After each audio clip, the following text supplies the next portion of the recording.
ఎప్పుడైతే పార్టీకి ఒక్క క్షణం చెడ్డ పేరు వచ్చిందో ఎక్కడ పోయిండండి ఈయన? చక్కగా పోయి వైఎస్ రాజశేఖర రెడ్డిని కలవలే? మీ అందరికి గుర్తులేదు ఆ ఫోటో? సీనియర్ నాయకులందరికీ బాగా మాట్లాడతారు, అన్ని దగ్గర ఉన్నా, నేనే ఉన్నా, నేను ఎక్కడ లేను. నిన్న పాపం చాలామంది ఈ కొత్త కొత్త సోషల్ మీడియా పిల్లలు ఉన్నట్టు వాళ్ళకి హిస్టరీ తెలియదు అనుకుంటా, అందుకే చెప్తున్నా ఇవాళ. అదేవిధంగా నేను పెద్ద ట్రబుల్ షూటర్ అంటాడు. ట్రబుల్ షూటర్ కాదు, ఈజ్ అ బబుల్ షూటర్. ఆయన ఏంటంటే ట్రబుల్ ఆయనే క్రియేట్ చేస్తాడు, చేసి నేనే సాల్వ్ చేసినట్టు నటిస్తాడు. నేను లేటెస్ట్ ఎగ్జాంపుల్ చెప్తా పట్టురు. నేను మొన్న దాసోజు శ్రవణ్ అన్న ఎలక్షన్ ఎమ్మెల్సీ ఎన్నికలలో బీఆర్ఎస్ పార్టీ డిసైడెడ్ ఒకటే క్యాండిడేట్ని పెడదామని. కానీ హరీష్ రావు గారు ఇంటర్నల్గా బీజేపీ వాళ్ళతో మాట్లాడుకొని ఏం చెప్తారంటే, మీ దగ్గర నుంచి ఒక క్యాండిడేట్ని ఇవ్వండి, నేను మామయ్యని కన్విన్స్ చేసి రెండో క్యాండిడేట్కి పెట్టిస్తా అంటే he wants to create trouble. ఈ క్రైసిస్లో ఆల్రెడీ మన పార్టీలోకి వెళ్ళి 10 మంది ఎమ్మెల్యేలు వెళ్ళిపోయినాక, 38 మందిలో 10 మంది పోయినాక నువ్వు ఇంకో సెకండ్ క్యాండిడేట్ని పెడితే ఎంత కన్ఫ్యూజన్ అవుతుంది? ఎవరెవరు ఓట్లు వేస్తారు? అంటే హార్స్ ట్రేడింగ్కి ఈయన ట్రబుల్ షూటర్ గారు ట్రబుల్ని ఓపెన్ చేస్తారు అన్నట్టు.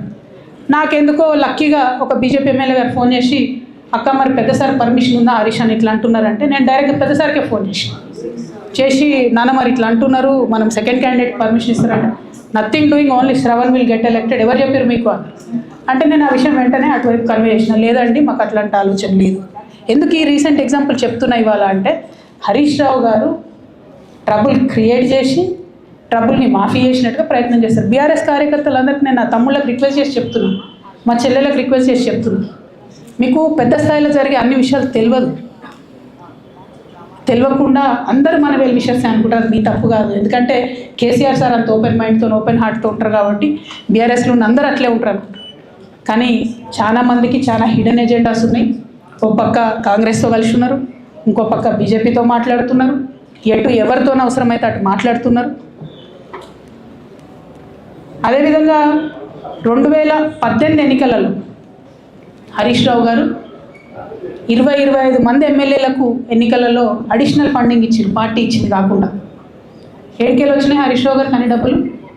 100% కాళేశ్వరంలో జరిగిన అవినీతి నుంచి వచ్చిన డబ్బులే. ఆయన ఆలోచన ఏం చేసిందంటే, ఏమన్నా కొద్దిగా అటు ఇటు అవుతుందేమో రిజల్ట్, నా దగ్గర ఎమ్మెల్యేస్ ఉండాలని ఆలోచన చేసి. నీకు అసలు అట్లాంటి ఆలోచన ఎందుకు వచ్చింది? నేను కట్టప్పలాంటోని కేసీఆర్ గారి దగ్గర ఉండేటోని అంటావు కదా, నీకేం అవసరం వచ్చింది ఎమ్మెల్యేస్కి సపరేట్గా ఫండింగ్ ఇవ్వడానికి? ఎవరికి తెలియదు అనుకుంటారా? ఇవి ఎవరు చెప్పరు అనుకుంటారా?